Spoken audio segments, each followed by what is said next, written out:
Hello, everyone, and welcome back to the show. I'm Hari. And I'm Kimi. Today we're diving into the extraordinary life of Gu Yanwu, a 17th century Chinese polymath who lived through one of the most chaotic dynastic shifts in history, the fall of the Ming and the rise of the Qing. Honestly, Kimi, his life reads like an adventure novel. We are talking about tragedy, name changes, family feuds, a literal hitman, and an academic who traveled China with an extra horse just to carry his books. It really does, but before all the wild drama, Gu was born in 1613 in Xiandun, Jiangnan, allegedly as Gu Jishen, though some sources suggest his birth name was actually Gu Jiang, with Jishen being an academic name adopted later. And he had a highly unusual childhood. For starters, he was adopted as an infant to serve as the heir for his deceased cousin, who died at just 18. Right, and because of that, his adoptive mother was a woman named Wang, who had been betrothed to that cousin. She lived in seclusion and dedicated herself to tutoring young Gu. He was also a sickly child. He actually contracted smallpox at age 3, which permanently disfigured one of his eyes. Despite that, he was brilliant. His adoptive grandfather, Gu Xiaofei, actually despised the modern scholarship of the time and the imperial examination system. He had young Gu read Song-era historical chronicles instead, famously saying that understanding one chapter of Song history was better than 100 chapters by modern Ming authors. Which is hilarious because a family friend later convinced the grandfather that Gu needed to take the imperial exams anyway to secure a government stipend. So Gu passed the preliminary exam in 1626, becoming a student scholar, but then he repeatedly failed the higher-level triennial exams throughout the 1630s. By 1641, he abandoned the exams entirely. He realized that the state was facing massive, grievous problems, and he felt the classic student curriculum was completely useless for solving them. But then the real catastrophe hit. In 1644, the Manchu Qing dynasty captured Beijing and swept south. It was a brutal transition.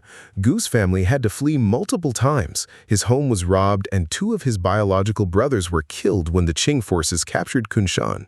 His biological mother was also severely injured. The most heartbreaking part was his adoptive mother, Wang.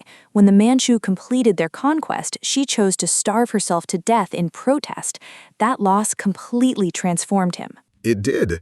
In her honor, and as a symbol of defiance, he changed his personal name to Yanwu, which means warlike and blazing. He even destroyed all of his prior poetry. He was reportedly appointed to the Southern Ming Rump State's Ministry of War, though some sources suggest he never actually assumed office. When Nanjing fell, he chose a lifetime of wandering instead of serving the new Qing rulers. But Hari, his travels weren't just a peaceful scholarly retreat. He got caught up in a vicious, almost movie-like property feud back home with a local official named Ye Fanghang. Oh, this is a crazy story. A former servant of Gu's, Lu En, betrayed him to Ye, claiming Gu was collaborating with Ming loyalists. Gu found out, gathered a group of friends, captured the servant, and either beat him to death or drowned him. Gu was arrested for murder. Ye bribed the local authorities to keep Gu in confinement, but thanks to some influential friends, Gu got his sentence reduced to just a beating and was released. But Ye didn't stop there. He actually hired an assassin to attack Gu on the road. Yes! The hitman ambushed him while he was riding a mule. Gu took a nasty head wound but managed to run away. After his house was robbed shortly after, Gu realized he couldn't win a legal battle, so he packed up and started traveling much further north. For the next few decades, he was basically a nomad. He spent half his year in inns, rarely staying in one place for more than a couple of months. He financed this through his family's land holdings, renting out farms and taking scholarly commissions from his growing network of admirers. And during these travels, he wrote his most famous works. His magnum opus was the Rizhilu, or Record of Daily Knowledge.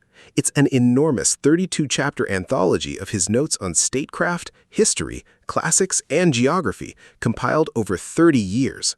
He also compiled the Tiansha Junguo Li Bing Shu, which translates to On the Benefits and Faults of the Empire's Local Administration. It's a massive 120-chapter work on political and economic history, focusing on land rights, taxes, and water conservation. He wanted his research to be practical, not just theoretical. And let's talk about his phonology work. He wrote the Inshu Wushu, or 5 books on phonology, trying to reconstruct how Old Chinese was spoken 1,000 years before.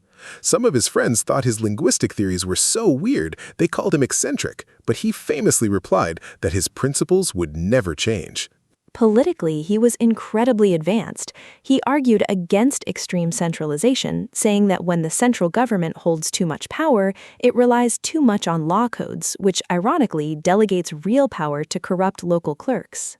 He also made a profound distinction between the fall of a dynasty, which is just a change in rulers, and the collapse of civilization, or Wang Tiansha, which he said would reduce humans to a lawless, animalistic state. He believed the emperor was there to serve the populace, not the other way around. Despite his brilliance, he faced legal trouble again in 1668 when he was arrested for sedition in Shandong, accused of writing texts that slandered the Qing. He was jailed for 6 months before being cleared. And true to his mother's wishes, he rejected every job offer from the Qing dynasty, including a prestigious invitation to help write the official history of Ming. He chose independence to the very end. His personal life was also marked by unique choices. His only biological son died at age 4, so later in life, he adopted his cousin's son and then a grandson, a highly unusual arrangement that actually ended up influencing Qing legal adoption practices later on. He finally passed away in 1682 at the age of 70 after suffering injuries from falling off his horse.